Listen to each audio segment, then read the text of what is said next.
Hello everyone, today in this video I am going to tell the theorem 3.4 from Gupta and Kapoor of chapter 3. You can also say that this is extended theorem for 3 events, because for 2 events I have already posted a video for 2 events. Now I am going to explain for 3 events.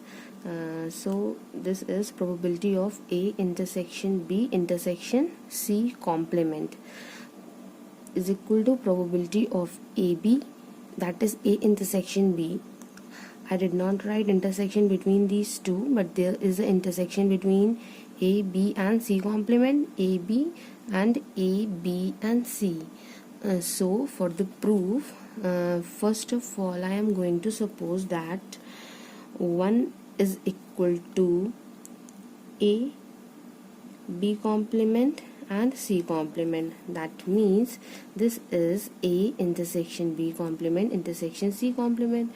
You can easily see that the first portion that represent 1 is just this portion, and इस portion में आपका B and C नहीं आ रहा है. सो आपने 1 को ले लिया A intersection B intersection C complement. अब इसी तरह से जो बाकी नोटेशंस हैं हम देखिए वो भी कंसीडर करेंगे. 2 is equal to A B C complement. देखिए जो 2 पोर्शन है आपका, इसमें A और B जो है वो कॉमन पोर्शन आ रहा है बट C नहीं आ रहा है, तो इसलिए हमने C कॉम्प्लीमेंट ले लिया.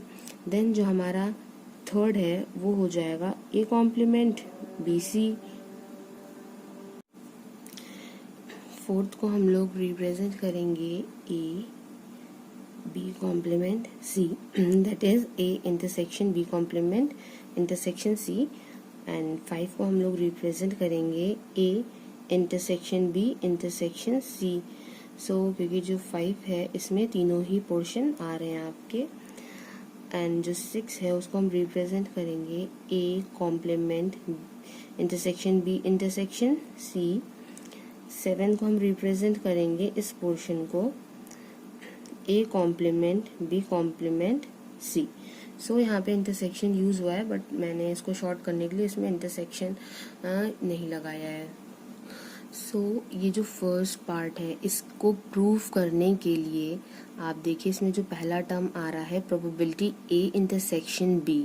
ओके, सो अगर हमें A इंटरसेक्शन B चाहिए होगा, दैट मीन्स दिस पोर्शन, ये आपका A इवेंट है, ये आपका इवेंट B है, और ये जो पोर्शन है वो आपका A इंटरसेक्शन B है.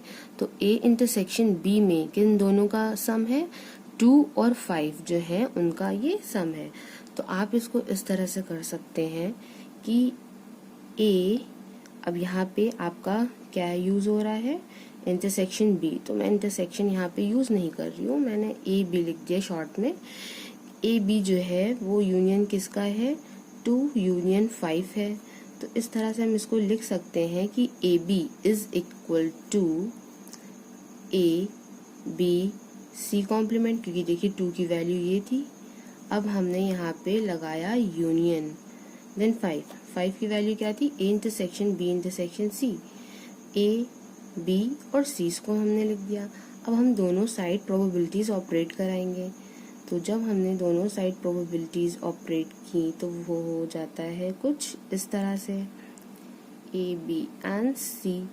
नाउ आप अब देख सकते हैं यहाँ से ये दोनों आपके क्या हैं? डिसजॉइंट इवेंट्स हैं, तो इसको आप अलग अलग लिख सकते हैं. Probability of A B and C complement plus probability of A B and C probability of A B.